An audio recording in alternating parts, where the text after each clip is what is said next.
All right. Oh my god, that's better. I just deleted 3 random videos. I don't even know what I deleted. I don't care though, because I got something to say. And what I got to say is, basically, fuck all you bitches out there. Seriously, fuck all you bitches out there. Oh my god. Like, you're all so fucking stupid. Seriously.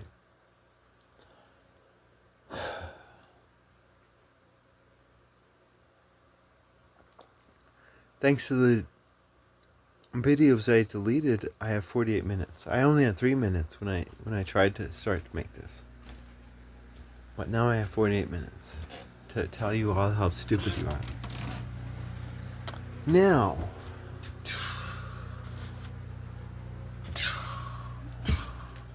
let me tell you exactly how stupid you are. There was this king of Persia, right? He's the king of kings.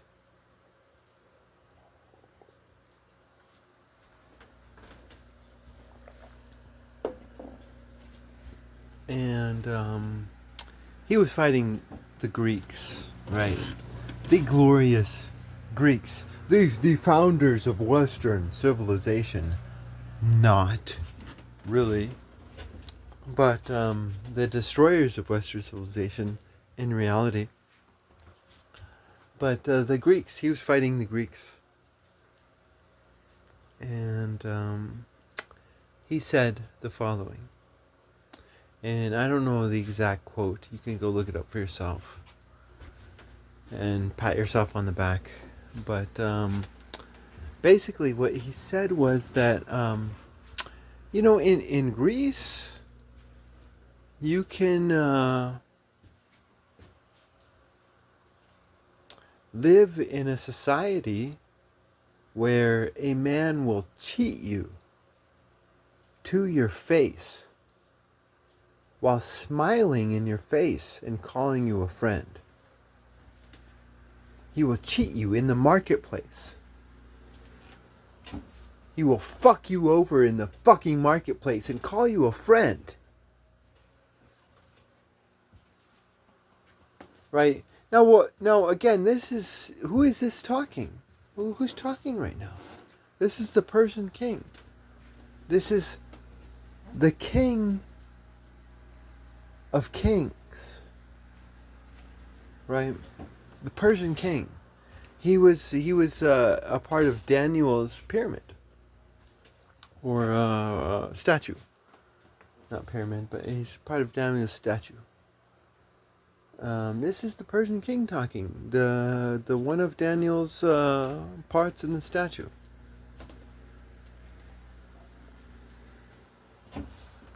And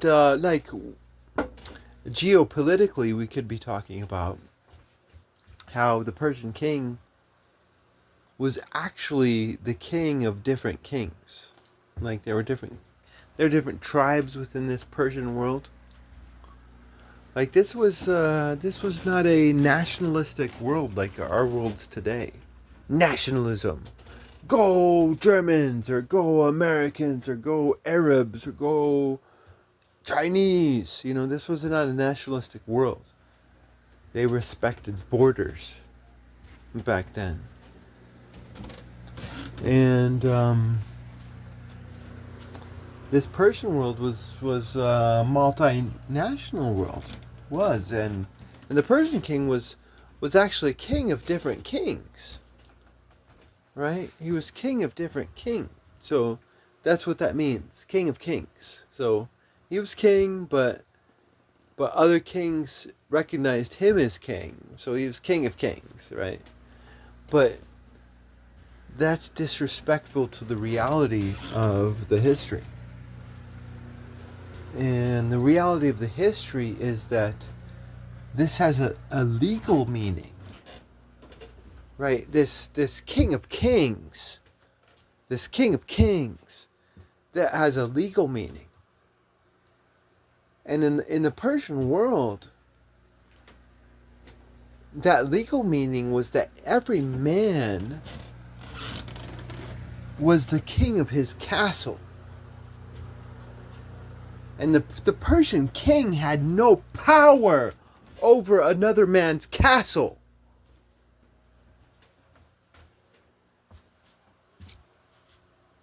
Fuck. Like, paradigm shift, in my opinion. King of Kings, that has a legal meaning. Like like when he was talking about the Greeks, he was talking about one man cheating another man in the marketplace. I was on a farm a few years back. I was on a fucking farm a few years back, and they had cows, and they milked the cows, and they sold raw milk, and they also had a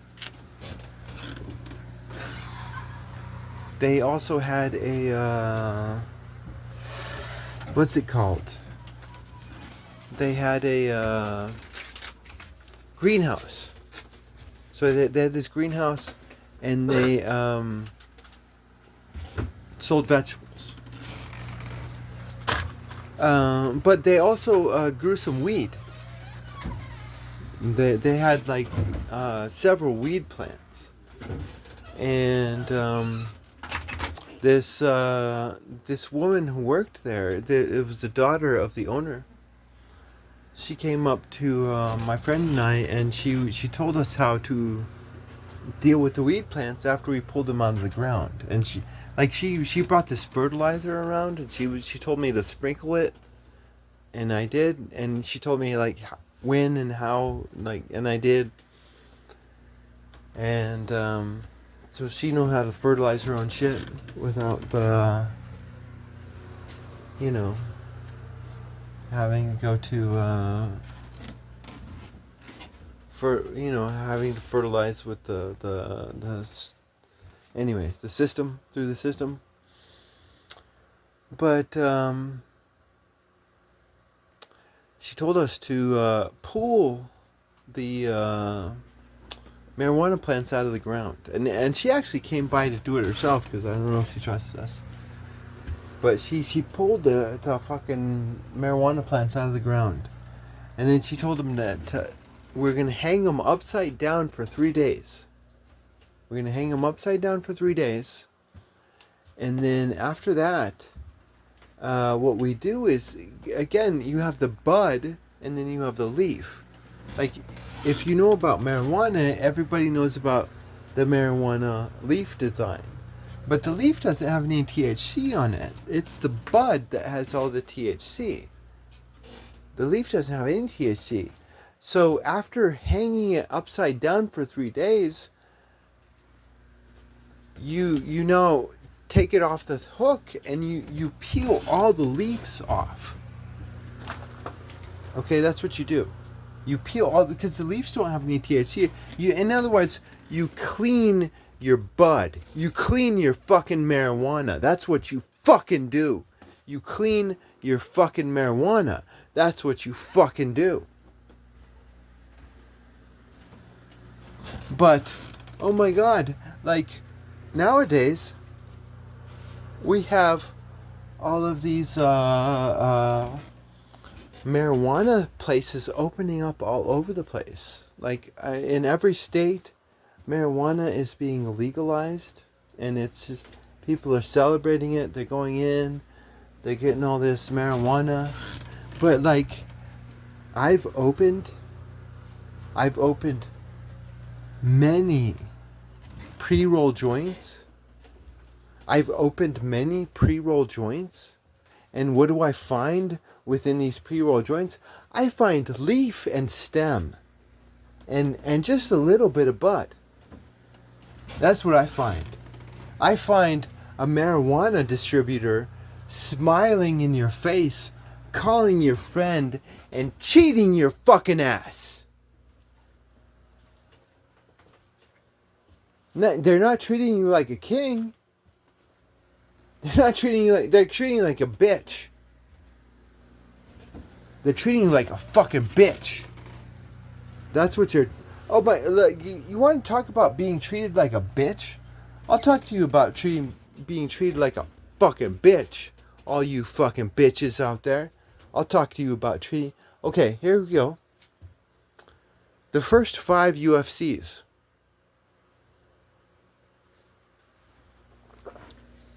The first 5 UFCs were put on by these Brazilian circus clowns. They totally were. Because what did you see within the first 5 UFCs? You see a combat veteran in Royce Gracie. He's a combat veteran. But who does he fight? He fights all these men who don't have any combat experience. In the United States at that time, there were different organizations that actually have combat experience. But he's choosing all of the fighters who do not have combat experience. These first 5 UFCs, they set you up. Because you have one actual combat fighter in there and 0 other combat fighters. 0. Except for maybe what's his face? That fucking white guy who got his ass kicked by Nick Diaz. But he had college wrestling experience. Like, it was a setup. These Brazilian circus clowns came to America to set you guys up. Like Nick Diaz has been telling us, they've been selling us wolf tickets for a long time. But he doesn't see it because, like, I think he's like a slave to these fucking Brazilian circus clowns. And now he's lost on the streets.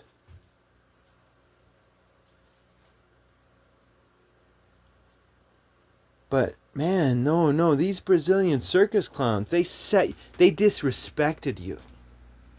They disrespected you. Because all these people that Royce Gracie defeated, they were clowns. They weren't actual combat fighters. Like the Gracies could have chosen any combat fighters in America. But they chose a bunch of clowns. They were disrespecting you, and they were disrespecting America. They were disrespecting the world. These Brazilian circus clowns.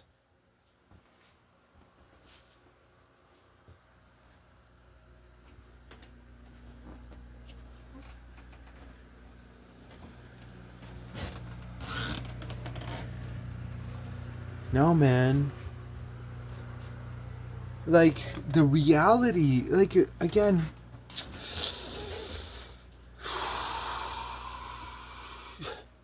you have all these stupid fucking history channels out there, and I watch them. I'm guilty of watching them. Kings and Generals, Flashpoint History, Baz Battles. Oh, there's just so many great history channels out there. But all these history channels, they focus on warfare. Rah, rah, warfare.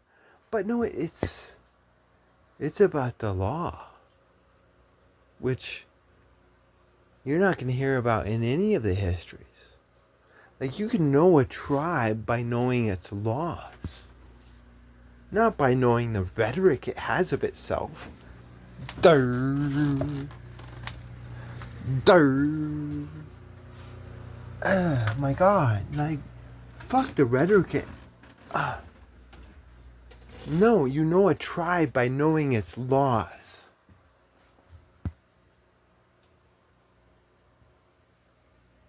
And if anybody knows the laws of the Athenians, then they would be horrified.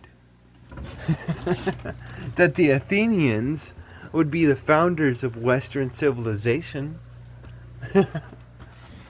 Because they were evil. They were genocidal, tyrant, evil fucking bastards. Like, the Athenians were the death of the Greek peoples.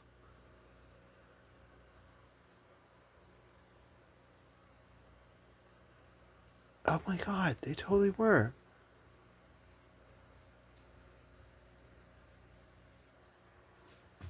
The Spartans.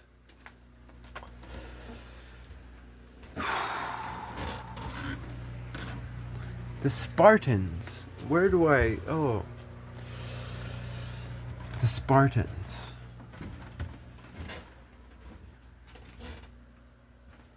There's so much praiseworthy stuff about the Spartans, but at the same time there's so much that they did wrong to fuck themselves over. And their treatment of their slaves was definitely what doomed them in.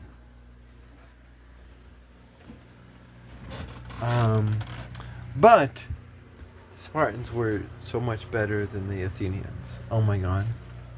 They totally were. In so many ways. Like even intellectually. Oh my god. Especially intellectually. Spartans were a bunch of idiots. Oh my god. Oh, okay. Anyways. Idiots.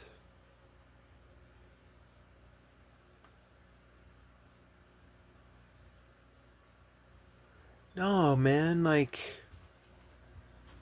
you can walk up to a man and say, hey, my car's broken down. What's wrong with it? Oh, hey, pay me all this money and I'll fix it. And it, like, we know we get cheated by the mechanic. Don't we? And not all mechanics. There's some trustworthy mechanics out there. But man, which society do you want to live in? Huh?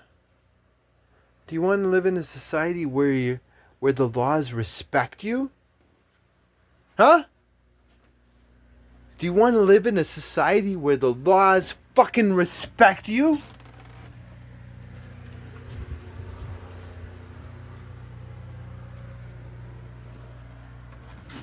Or do you want to be the glory of the Athenians? These genocidal tyrants. Like, look at their laws. Like, they scream freedom to the top of their lips. Like, Nostradamus predicted that we would be living in an age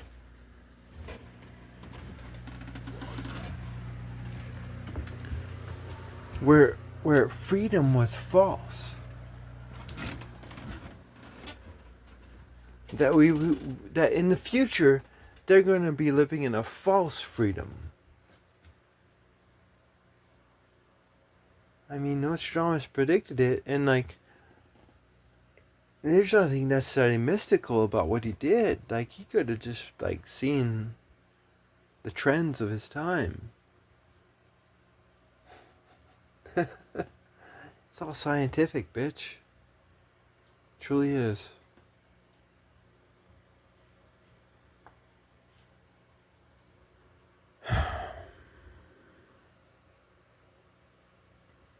No, I am totally fucking arguing that we should be respected by the law. That's what I argue. That the law should respect all of us.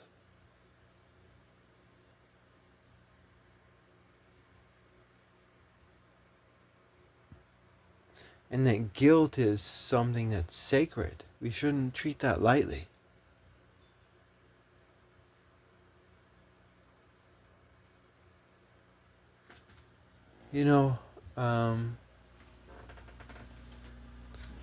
I've lived my life. I'm 45 years old right now.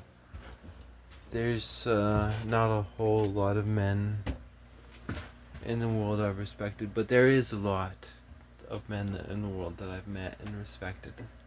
Oh my god. And if I wasn't on my own path, I'm so lonely, but there is a lot of men that I respect.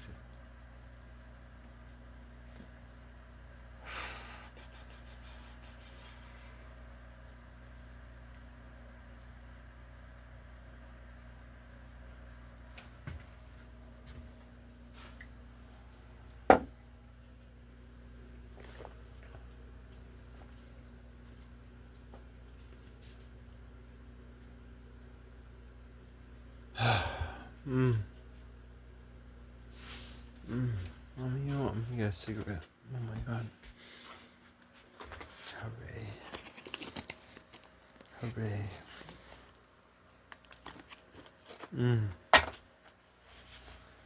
Okay, what am I talking about? Men that I have respected.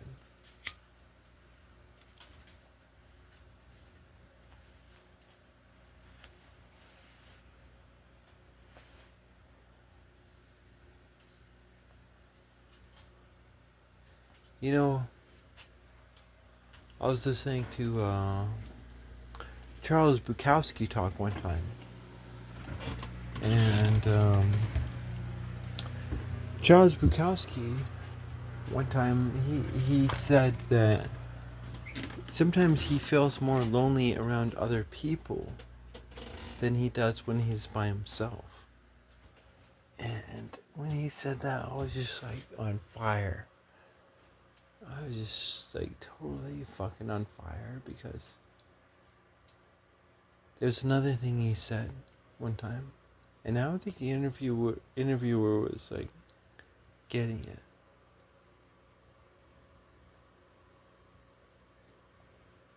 But he said, he was just like, you know, if you do this, then this happens, and if you do this, then that happens, and if you do that, then that happens. Like, it's all science and no heart. And he could predict everything that would be said or done. And that made him lonely.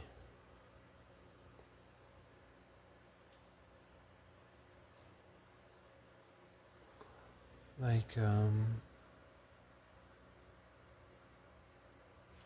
a good friend is himself or herself. And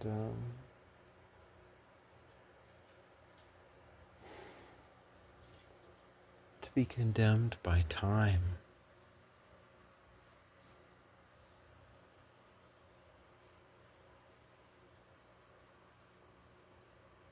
is pathetic.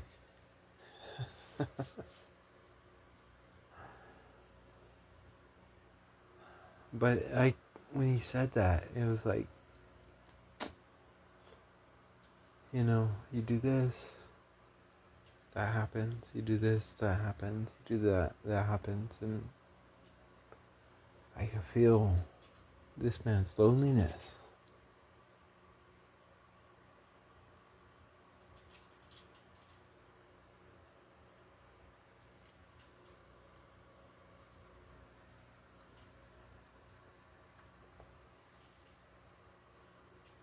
His purity.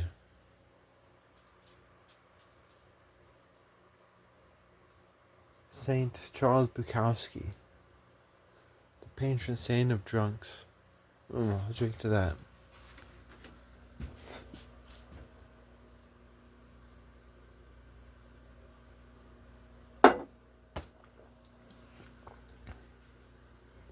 No, but like if you listen to his stuff, it's like, go out there and make yourself, man. Fucking make yourself. But like what I've been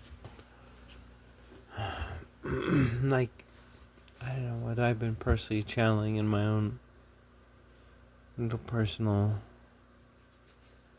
meditations lately is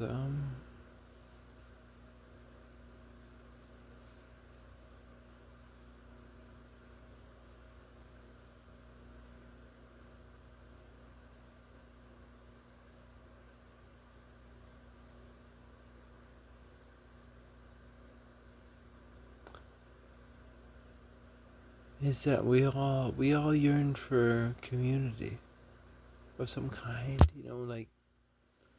like it's all about the Uguaywe. The Uguaywe. It's all about the present moment, right?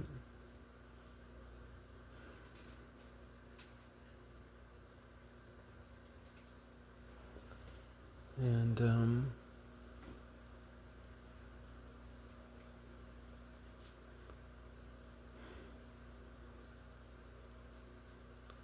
but sometimes the present moment is so predictable and dull, disappointing.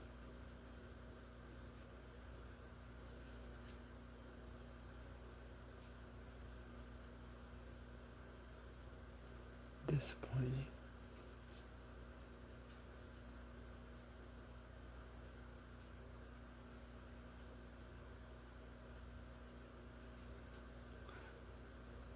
And sometimes the present moment is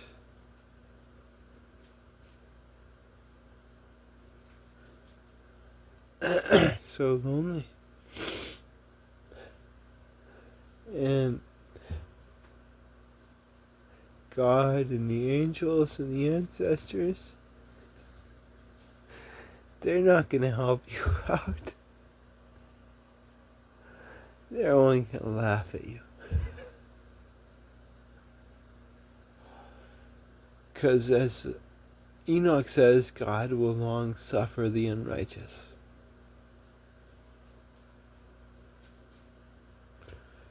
God will long suffer the unrighteous.